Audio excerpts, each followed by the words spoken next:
If I asked you to name the devil, you'd probably say Lucifer without thinking twice.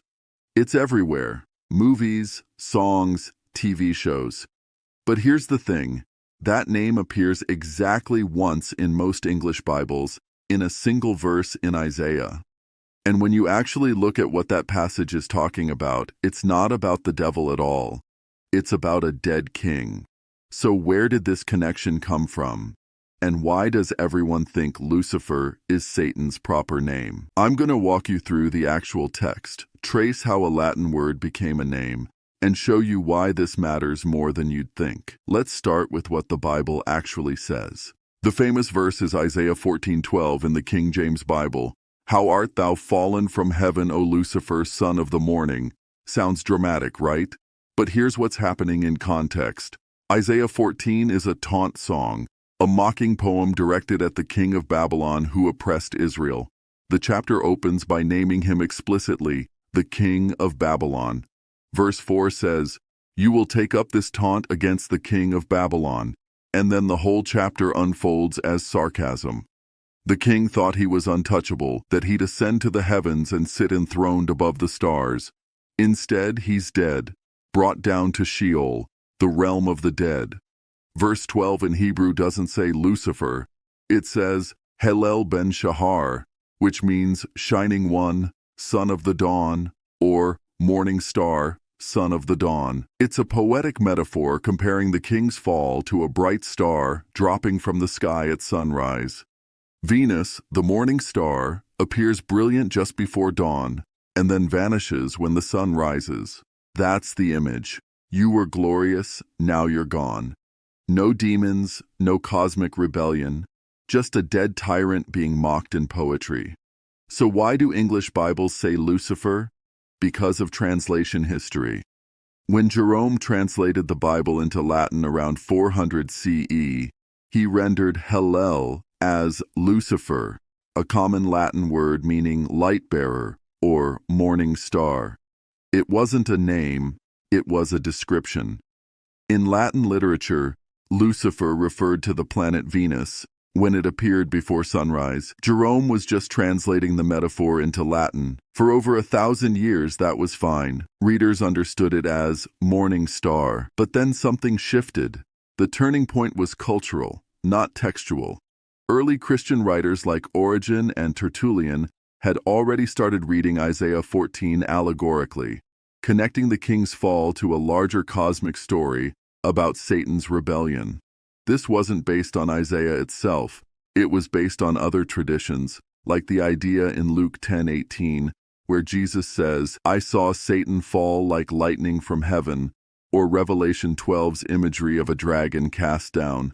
Those passages don't mention Isaiah 14, but the parallel imagery, falling from heaven, created an association. By the time the King James Bible was published in 1611, the translators kept Lucifer as a proper name, capitalizing it. Now it looked like a title. Then came John Milton's Paradise Lost in 1667, an epic poem that gave Satan a backstory, a personality, and the name Lucifer. Milton's genius was making Satan a tragic, almost sympathetic character, a rebel angel cast out for pride. The poem became a cultural phenomenon, shaping how English-speaking Christians imagined the devil for centuries. Lucifer went from a Latin word to the name of Satan in popular imagination. Why did this take off in America especially? A few key factors. First, the King James Bible dominated American Protestantism for 300 years. So Lucifer was what people heard in church. Second, revivalist preachers in the 18th and 19th centuries loved dramatic cosmic battle imagery, stories of angels and demons sold. Third, prophecy charts and end-time speculation connected every Old Testament passage about enemies of Israel to Satan.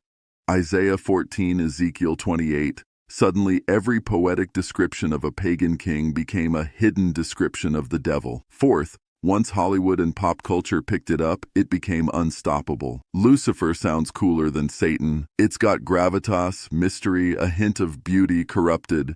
TV shows, metal bands, horror movies, they all ran with it. The feedback loop was complete. So how do people read this passage today? Broadly, 3 camps. Reading 1.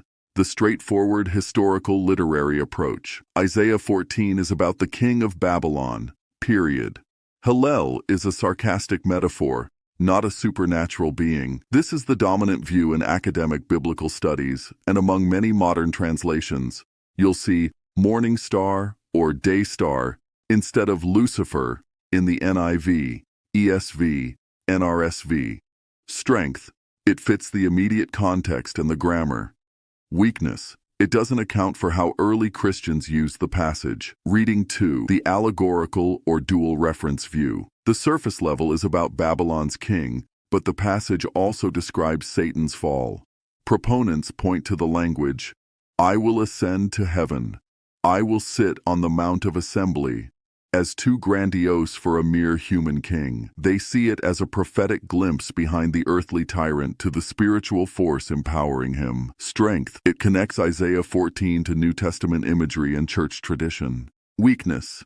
It imposes meaning. The text doesn't claim and ignores that ancient Near Eastern kings regularly used divine language about themselves. Reading 3. The hybrid view. Some readers say it's primarily about the king, but the imagery is so powerful that later tradition appropriately applied it to Satan as a teaching tool. This tries to honor both the original context and the tradition. Pro. It's flexible. Con. It can feel like having it both ways without committing. Here's where people commonly trip up. Mistake 1. Assuming Lucifer is a Hebrew name. It's not. It's Latin. And it's not even in most modern translations. Mistake 2. Reading Isaiah 14 as if it begins with verse 12. Start at verse 4. It tells you who this is about. Mistake 3. Thinking son of the dawn or morning star automatically means evil. In Revelation 22:16, Jesus calls himself the bright morning star. Same metaphor, different context. Mistake 4. Conflating every fall from heaven image in Scripture as referring to the same event. Sometimes it's Satan, Luke 10, sometimes it's Babylon, Isaiah 14, sometimes it's Rome, Revelation 18. Context decides. Mistake 5. Ignoring what ancient readers would have understood. To an Israelite in the 7th century BCE, this was a victory song over a political oppressor, not a treatise on demonology. Let me recap what we've covered. 1. The word Lucifer isn't in the original Hebrew. It's a Latin translation of Hillel, meaning shining one or morning star, a metaphor for the king of Babylon's downfall. 2. The association with Satan came centuries later through allegorical readings, church tradition, and cultural works like Paradise Lost, not from the text of Isaiah itself. 3. Modern readers have options. Read it as ancient political poetry, as layered allegory, or as something in between. But the key is knowing what the text says versus what tradition has added. Now here's my question for you. If you had to pick one other devil passage to put under the microscope next, Ezekiel 28 about the king of Tyre, or Revelation 12 and the war in heaven, which one would you choose? Drop your vote in the comments. Speaking of names that aren't what they seem, next time I'm looking at Genesis 6 and the Nephilim. Were they giants, fallen angels, or did something get lost in translation between Hebrew, Greek, and English? I'll show you what the text actually says, what the ancient Jewish interpreters thought, and why modern Bibles can't agree. See you then.